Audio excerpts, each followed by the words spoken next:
আসসালামু আলাইকুম দর্শক, স্বাগত আপনাদেরকে আমাদের চ্যানেলের নতুন আরো একটি ভিডিওতে। আশা করি সবাই ভালো আছেন।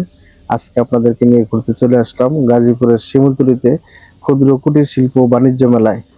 প্রতিদিনের কর্মব্যস্ততার মাঝে আজকে একটু সময় করে বউ বাচ্চার সাথে নিয়ে চলে আসলাম একটু আনন্দ উপভোগ করতে এই মেলাতে। আশা করি ভিডিওটি আপনারা উপভোগ করবেন। দেখতেই পাচ্ছেন মেলার বিশাল প্রবেশ গেট। গেটের পাশে আছে টিকিট কাউন্টার। প্রতিটি টিকিটের প্রবেশ মূল্য 20 টাকা। যদিও আমরা তিনজন আসছি, কিন্তু আমরা টিকিট কাটলাম 5টা, কারণ এই টিকিটের মধ্যে রয়েছে মেলার মূল আকর্ষণ। এই টিকিটের মাধ্যমে ড্র অনুষ্ঠান করে প্রতিদিন দেওয়া হচ্ছে মানুষকে মোটরসাইকেল সহ অনেক পুরস্কার। তো আমরা এই জন্য 5টা টিকিট সংগ্রহ করলাম। তো টিকিট সংগ্রহ শেষে আমরা মেলার ভিতরে প্রবেশ করলাম। এই দেখতে পাচ্ছেন টিকিটের অর্ধেক অংশ জমা দেওয়ার বক্সগুলো এখানে রাখা আছে।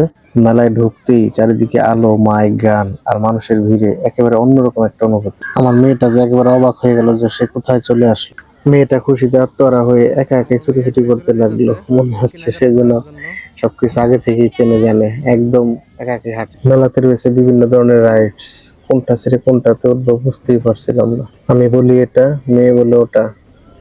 অবশেষে তার মাকে সহ উঠিয়ে দিলাম একটা রাইডে। টাটা দিয়ে দাও, টাটা দিয়ে দাও, টাটা দিয়ে দাও। এইদিকে এইদিকে। এরপর মেয়ে এবং মেয়ের মায়ের বায়না মেটাতে সবাই মিলে উঠলাম মিনি ট্রেনে।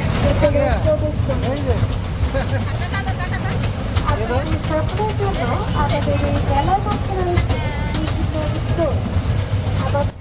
এই ট্রেনে চলে মনে হলো আমি যেন শৈশবে হারিয়ে গিয়েছি। সবারই মাঝে মাঝে কখনো কখনো এরকম শৈশবে হারিয়ে যাওয়া উচিত, তাহলে জীবনের রিফ্রেশমেন্ট ফিরে পাওয়া যায়। এরপর মেয়েকে চড়ালাম মিনি গাড়িতে। এটাতে চড়ে তো মেয়ে মহা খুশি।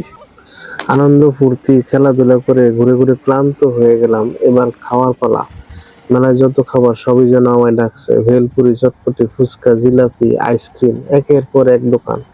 শেষে গিয়ে থামলাম এক ফুচকার দোকানে। ফুচকাগুলো দেখতে খুবই লোভনীয়। গরম ফুচকা মুখে দিতেই একদম জমে গেল। আর তার সাথে বউ বাচ্চার হাসি, ওটাই তো আসল আনন্দ।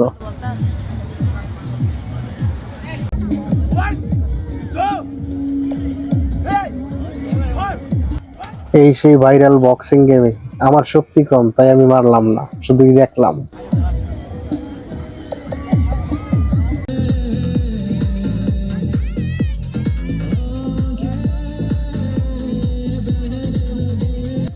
মেলার প্রধান আকর্ষণ হচ্ছে এই বড় নাগরদোলা এবং এই নৌকা নাগরদোলা, যার দুটার একটাতে উঠলাম না ভয় পাওয়ার কারণে।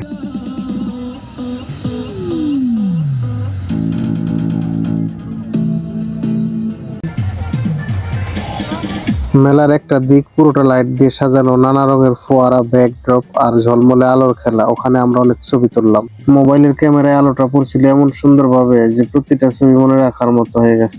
এক জায়গায় পানির ফোয়ারা থেকে আলো বের হচ্ছিল, রং বদলাচ্ছে, পানি নাচছে। আহ, কি দারুণ দৃশ্য! ওখানে দাঁড়িয়ে কিছুক্ষণ শুধু তাকিয়েছিলাম, মনে হচ্ছিল সময়টা থেমে গেছে।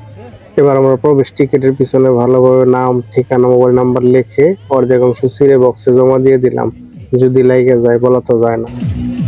রাত যত গড়াচ্ছিল মেলা ততই ঝলমল করছিল। বাচ্চা তখনও বলছে আরেকটা রাইড, আরেকটা, কিন্তু সময় তো থেমে থাকে না। তাই শেষে সবাই মিলে হাঁটতে হাঁটতে বেরিয়ে এলাম। পেছনে রঙিন আলো বাজছে, বাজছে গান, মানুষের হাসি। মনে হচ্ছিল এই আনন্দটা যদি কিছুদিন থাকতো। বউ বলল আজকের দিনটা কিন্তু মনে রাখার মতো হয়ে গেল। আমি হেসে বললাম, হ্যাঁ, এই হাসিটাই তো আসল মেলার স্মৃতি। তো যাওয়ার আগে বাচ্চার জন্য খেলনা বাবল কিনে নিয়ে যাচ্ছি। ভিডিওটি ভালো লাগলে একটি লাইক করবেন, আমাদের চ্যানেলটাকে সাবস্ক্রাইব করবেন। সবাই ভালো থাকবেন। আজকের মতো এই পর্যন্তই। আসসালামু আলাইকুম।